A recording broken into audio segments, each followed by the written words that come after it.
श्री स्वामी समर्थ मित्रांनो, आज आपण फर्स्ट टाइम बनवणार आहोत वडापाव.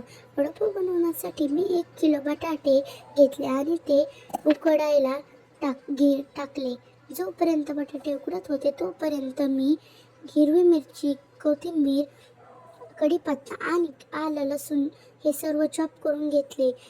ते चॉप केल्यानंतर मी गॅस चालू केला आणि गॅसवर कढई ठेवली. कढई तापल्यानंतर मी कढईमध्ये टाकले तेल.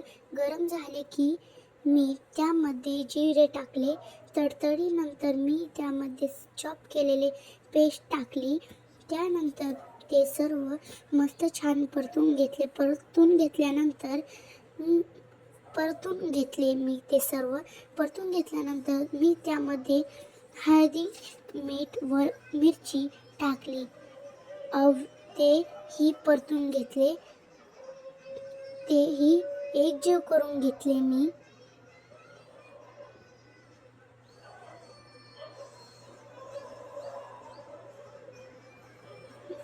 हा आमचा फर्स्टच व्हिडिओ आहे, त्यामुळे आम्हाला ह्या व्हिडिओमध्ये सपोर्ट करा मित्रांनो. आणि आता कुकर उघडला. कुकरमध्ये बटाटे उकडलेले होते. ते बटाटे चाळणी मी हे केले, त्याच्यातलं पाणी काढलं. मग ते बटाटे आम्ही सोलून घेतले. सोलल्यानंतर ती पेस्ट केलती ना, त्यामध्ये हे बटाटे सर्व एकजीव करून घेतले आणि वरून टाकली त्यामध्ये कोथिंबीर आणि तेही सर्व मिक्स करून घ्यायचे हाताने.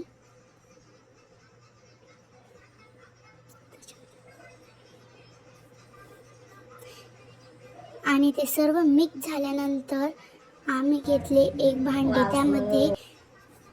त्यामध्ये आम्ही बेसन घेतले आणि त्या बेसन पिठामध्ये ओवा, मीठ, हळद आणि मिरची हे सर्व टाकले. हे सर्व टाकल्यानंतर त्यामध्ये थोडं थोडं करून पाणी टाकले आणि ते सर्व मिक्स करून घेतले.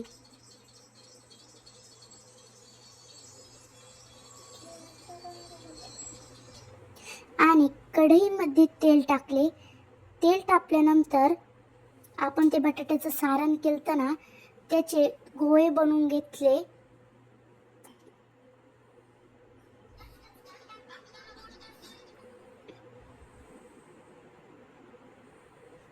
गोळे बनवल्यानंतर ते बेसन पिठामध्ये मिक्स केले आणि ते गोळे आपण तेलामध्ये भाजून घेतले.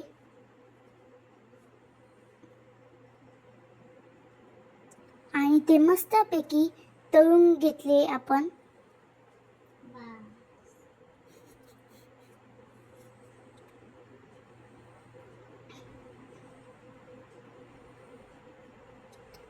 मग ते तळल्यानंतर बाहेर काढले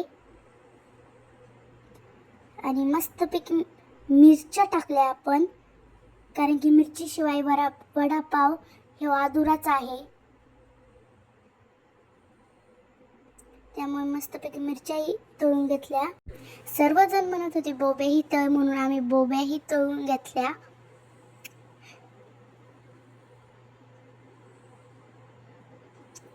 सर्व बोब्या नीट तळल्यानंतर आम्ही वडापाव अशाच प्रकारे गार्निशिंग केली. धन्यवाद.